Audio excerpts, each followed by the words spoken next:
Hello, friends, and welcome to Adventures in Pixieland. My name's Amy. I'm an ordained minister, and we're in Bible study. We're in the NIV. We are in the book of 1 Samuel, and we are in chapter 19.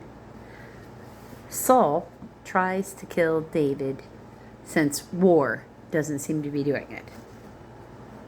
Saul told his son Jonathan and all the attendants to kill David.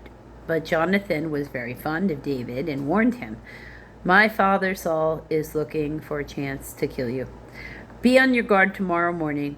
Go into hiding and stay there. I will go out and stand with my father in the field where you are. I will speak to him about you and will tell you what I find out." Jonathan spoke well of David to Saul, his father, and said to him, "Let not the king do wrong to his servant David. He has not wronged you, and what has he done? What he has done has benefited you greatly. Like his success is your success. He took his life in his hands when he killed the Philistine. The Lord won a great victory for all of Israel, and you saw it and were glad. Why then would you do wrong to an innocent man like David by killing him for no reason?" Saul listened to Jonathan and took his oath. "As surely as the Lord lives, David will not be put to death." And that's true for this thing here. Saul's not going to get a chance for that. So Jonathan called David and told him the whole conversation. He brought him to Saul, and David was with Saul as before. Once more, war broke out.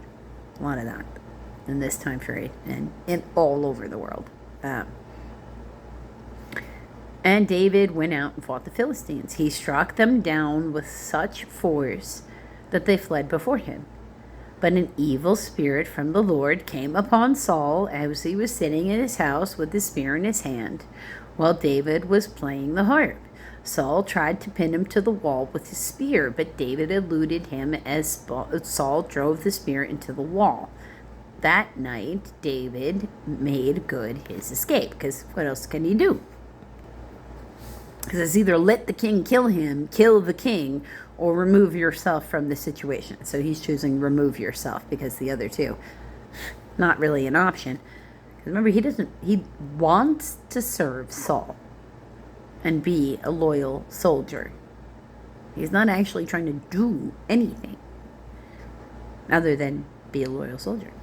Saul sent men to David's house to watch it and kill him in the morning. But Michal, David's wife, warned him, "If you don't run for your life tonight, tomorrow you will be killed." So Michal let David down through a window, and he fled and escaped. Then Michal took an idol, teraphim, Teraphim,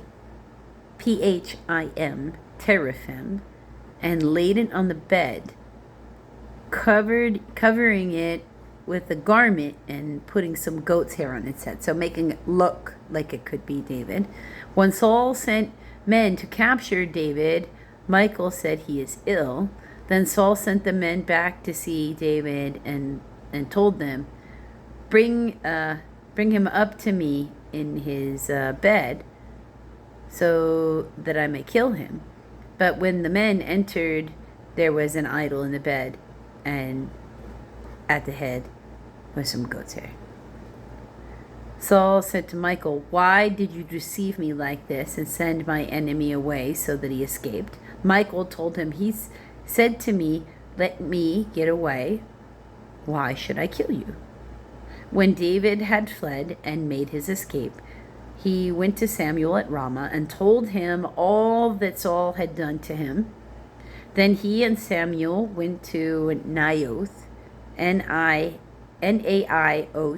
probably pronouncing that wrong, just so you're aware, and stayed there. Word came to Saul, David is in Naioth at Ramah. So he sent men to capture him.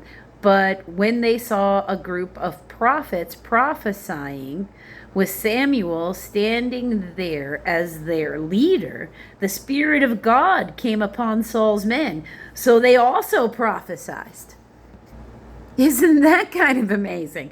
All of a sudden, they're all prophesying. That's kind of cool. Saul was told about it, and he sent more men, and they prophesied too. That's an interesting defense mechanism. We can't interrogate to see what's going to happen because everybody we send there, the Holy Spirit has come upon them, and now they're all like talking tongues and stuff. Because interesting. We're predicting the future. Anyway, Saul sent men a third time, and they also prophesied. Finally, he himself left for Ramah and went to the great cistern at Secu, S-E-C-U, also could be pronouncing that wrong. And he asked, "Where are Samuel and David?" "Over in Naioth at Ramah," they said. So Saul went to Naioth at Ramah, but the Spirit of God came upon even him. And he walked along prophesying until he came to Naioth. So he couldn't escape it either. He stripped off his robes and also prophesied in Samuel's presence. He lay that way all day and night.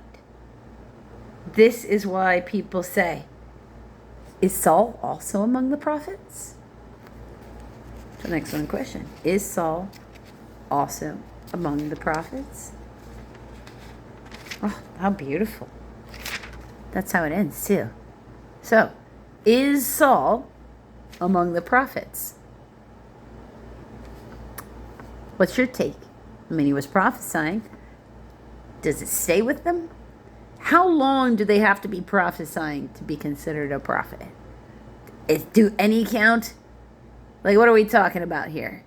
Where on the scale of, say, Elijah to Professor Trelawney are we talking about?